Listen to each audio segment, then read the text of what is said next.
Lugar para falarmos de tudo. Aqui enquanto falo eu também te escuto. Amores eternos que chegaram ao fim. Casais que vivem nãos que antecederam sims. Sejam bem-vindas ao Desenlace.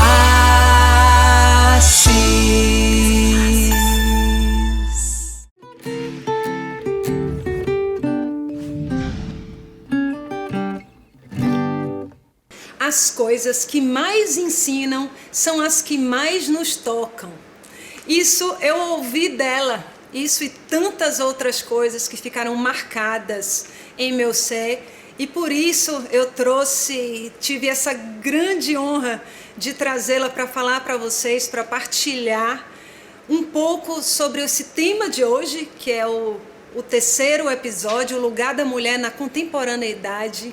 E ela sabe muito, ela é psicanalista, professora, pós-doutora, e ela é tão mais do que isso ainda, é indescritível.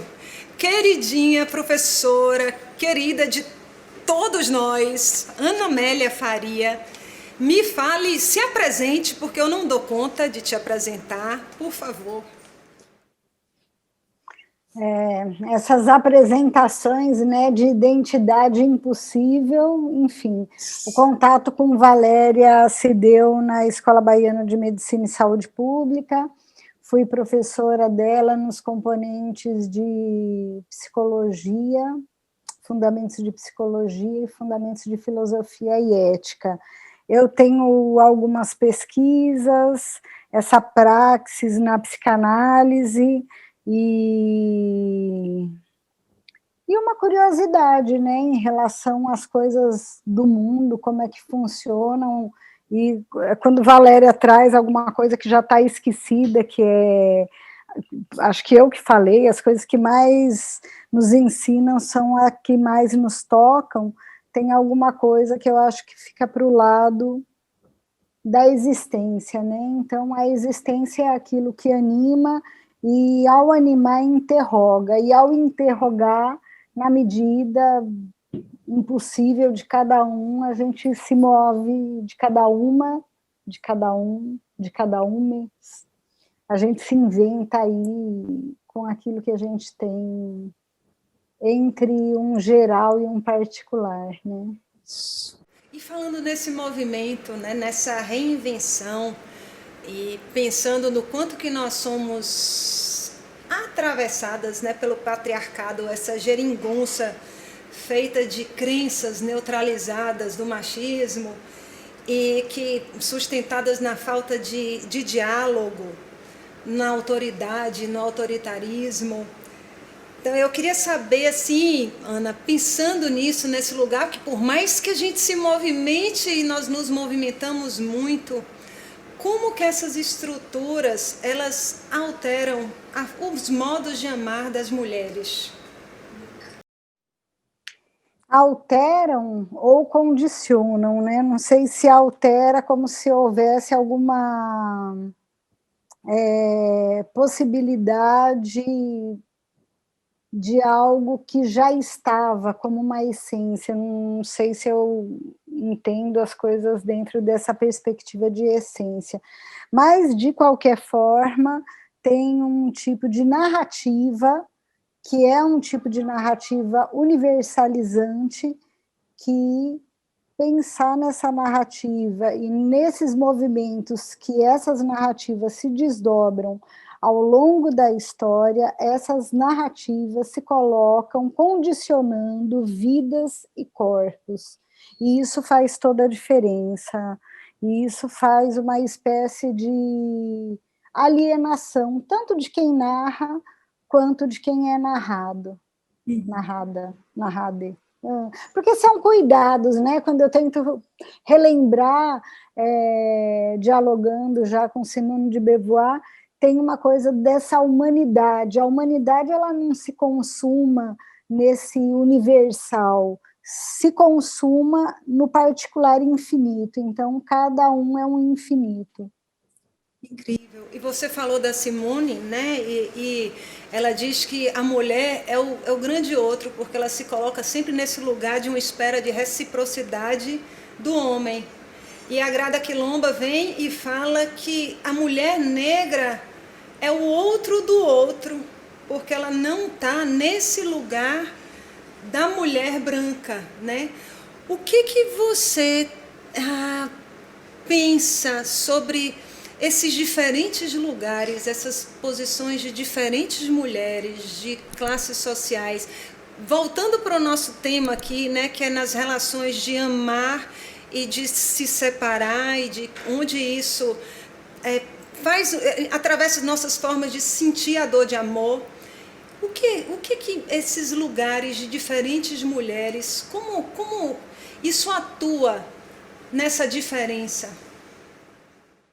Nessa diferença, e em várias, né, Valéria? Porque na ideia, quando você falou antes de crença, e você faz uma distinção entre a mulher preta e a mulher branca, a gente está falando de privilégios, a gente fala de horror, e a gente fala de inúmeros apagamentos. Ao trazer Grada Quilomba, imediatamente eu penso em Lélia Gonzalez, Angela Davis, nesse português que se faz e que é a cultura brasileira e que resiste, que inventa numa potência muito mais expandida que essa inveja e insuficiência que fica se pautando numa tradição eurocêntrica, né?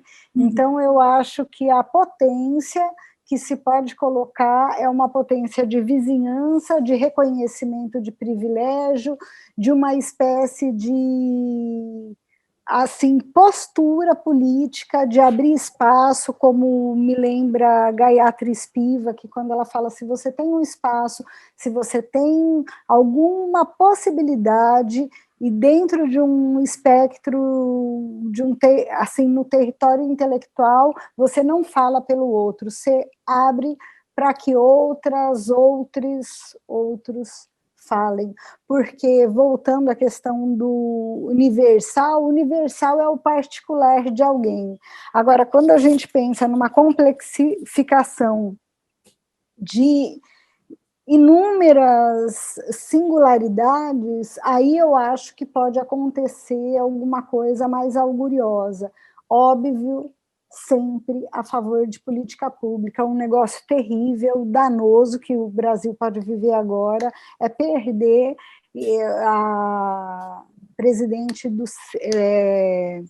IBGE se autoexonerou, e a gente talvez não tenha um censo demográfico agora. Então, num período de pandemia, pensando na situação das mulheres sempre, numa maioria de mulheres, de um país que mais de 50% não tem saneamento básico, quem fica de fora? Quem tem privilégio? Então, eu acho que atentar para isso, atentar para onde a gente está, às vezes é muito mais necessário do que ficar numa discussão que não que seja desimportante, mas que, no meu entender, a gente está passando uma crise civilizatória.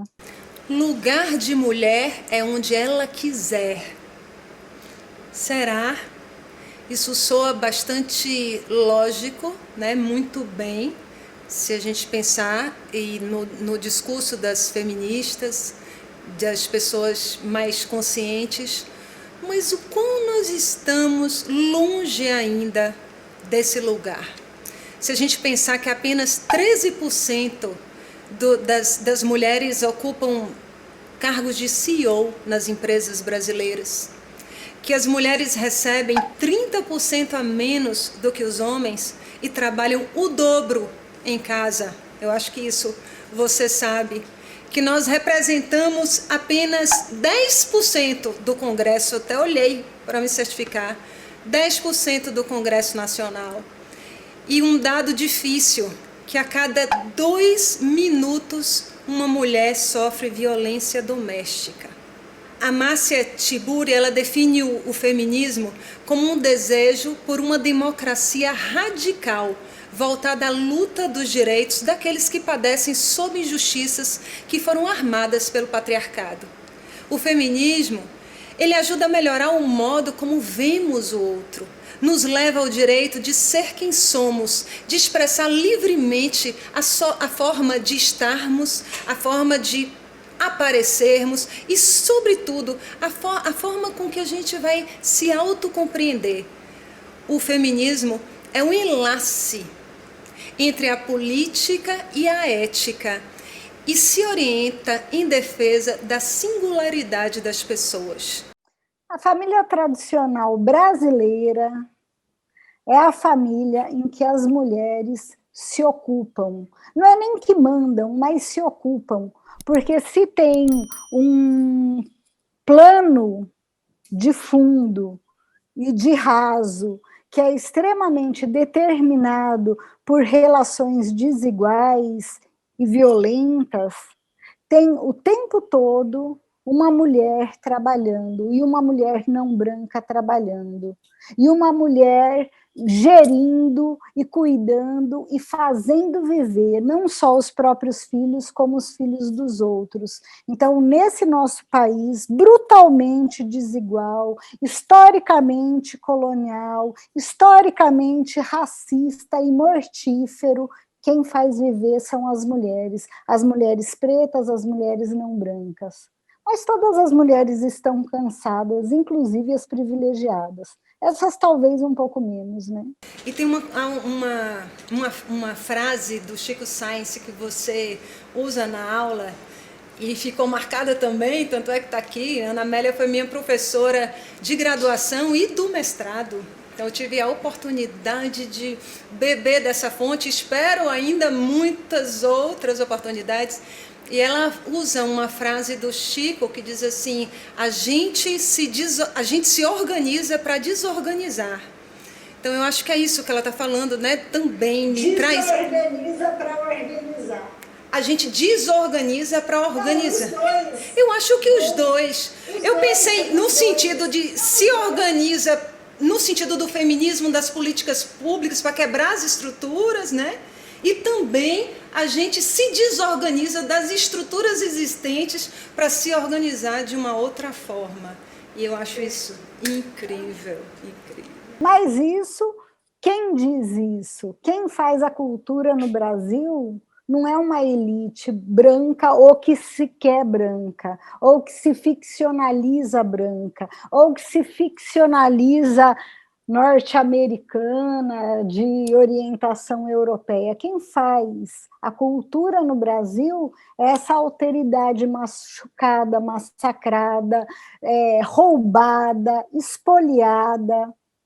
E é nesse ponto que a gente também se desorganiza para organizar, para que mais caibam. Como aquilo, já que você gosta das coisas que eu falo, uma coisa que eu aprendi também a responder é isso, né? Não vale tudo, mas valem todos. E como a gente faz para que todos caibam? Isso é uma ética. É lindo. Isso é uma ética. Isso é incrível. Isso é um norteador para quem passa. Suleador. Bora sulear, porque o norte a gente já sabe que vem do norte. Eu quero o sul mesmo. Suleador. Olha só, o suleador, pensar nessa direção, né? Para onde queremos ir. Com as nossas palavras. Essa geografia impossível também, né? Já que a Terra é redonda, como é que arbitrariamente se bota norte e sul?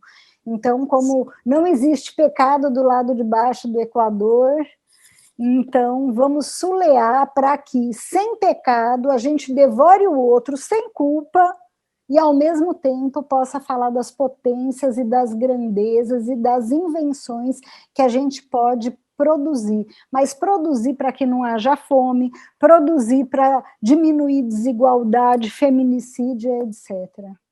De nada adianta ser feminista sem lutar pela transformação da sociedade. O feminismo propõe que as pessoas ultrapassem esse estado injusto das mulheres e das minorias políticas. Então, qual é o nosso lugar agora? Pro? Quais são as nossas oportunidades de mudança e como a gente consegue sair desse lugar, desse aprisionamento e desse sistema, como fazer o micro, né, para a gente se organizar para desconstruir? Eu não sei nem se é como fazer o micro, porque quem faz o mundo de uma forma vital, existencial, são as mulheres. Todo mundo vem de alguma mulher. E aí não é micro e também não é alma. Eu não acredito, não entendo, na verdade, retificando, eu não entendo nada de alma. Agora, eu entendo que a gente trabalha para caramba. Eu entendo que tem outras mulheres que trabalham para caramba, mas uma espécie de espaço de visibilidade, na maioria das vezes, não é dado às mulheres, mesmo que muitas venham trabalhando, militando, exigindo. Então, tem uma dimensão de uma organização mais, de uma voltagem simbólica para que se visibilize todo esse esforço, toda essa luta e toda essa garra, porque a alma, que é uma construção europeia, masculina, que também na sua história, como escreveu uma pensadora chamada Caroline Merchant, quem inventou a alma como lugar da mulher foram os homens. Então, de fato, a gente faz a gente faz mágica, faz gente e faz mil outras coisas e pensa e tem ideias, né? Falando sobre isso, né, me lembra o texto do Japiaçu, que é obrigatório por quem passa por você, porque a ciência nasceu machista, né?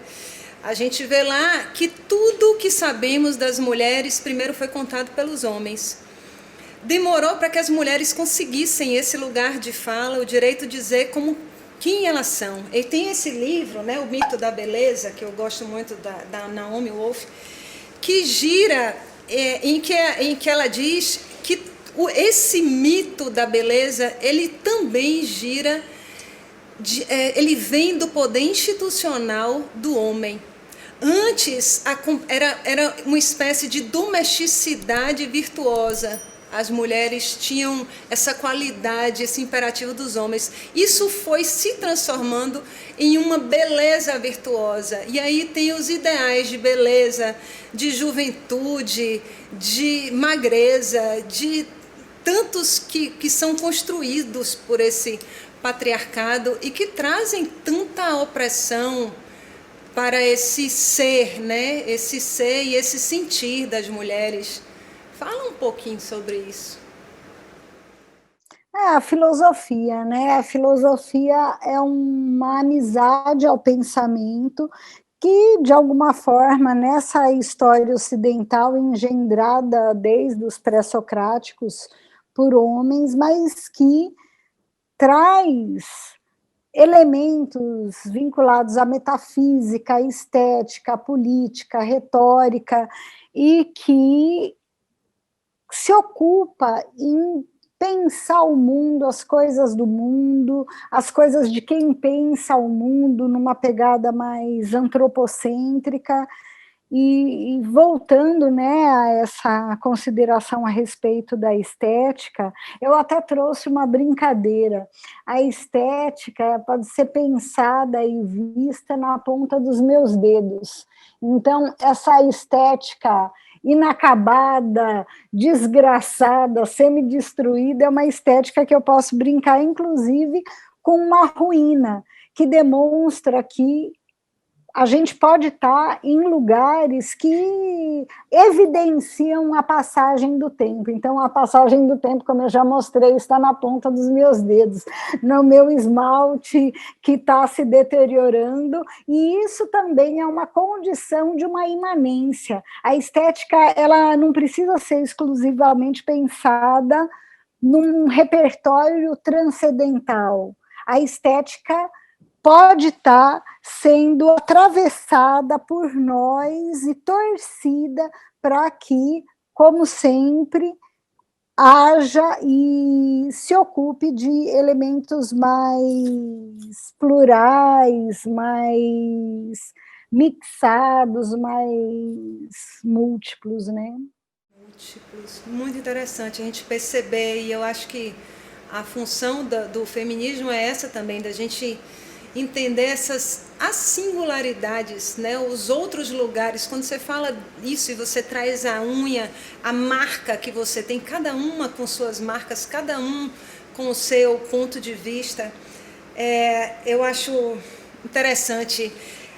Aqui, esse vídeo nosso, essa nossa conversa, ela faz parte de um produto do mestrado, né? E aí a gente refletindo sobre o lugar da pesquisa. O lugar da pesquisa. Para que a gente pesquisa? A gente pesquisa para gerar reflexões, transformações, para mudanças de estado, né? Pesquisa é uma forma de fazer política também, e ninguém melhor para falar sobre isso do que você. E sobre esse lugar da gente também trazer a consciência para tudo isso que estamos discutindo, falando aqui, colocar uma luz sobre, para pensarmos nesses lugares e no lugar do outro. Não é isso? A gente não está aqui, não tem esse papel.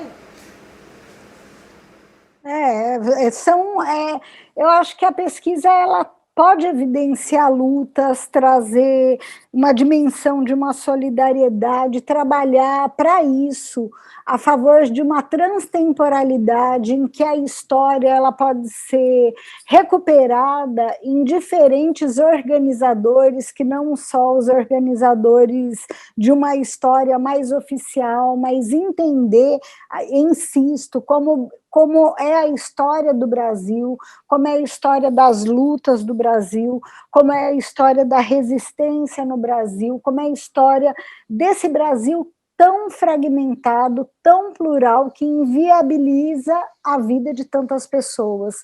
Então, eu acho que a riqueza de um mestrado profissional é entender que o lugar em que se está é um lugar de pensamento, que pode se agenciar dentro de uma perspectiva de alta voltagem crítica e política. Uau! Tá vendo aí? Por que né, eu escolhi essa figura incrível, né? Impossível de nomear. Mas nesse parêntese que você está fazendo, Valéria, tire todo esse pró, viu? Assim, né? Ai, gente, será que eu consigo desconstruir esse lugar também? Ana Amélia, maravilhosa, morro de saudade da sua presença, seu abraço. Sim, tamo junta. Eu tô chegando.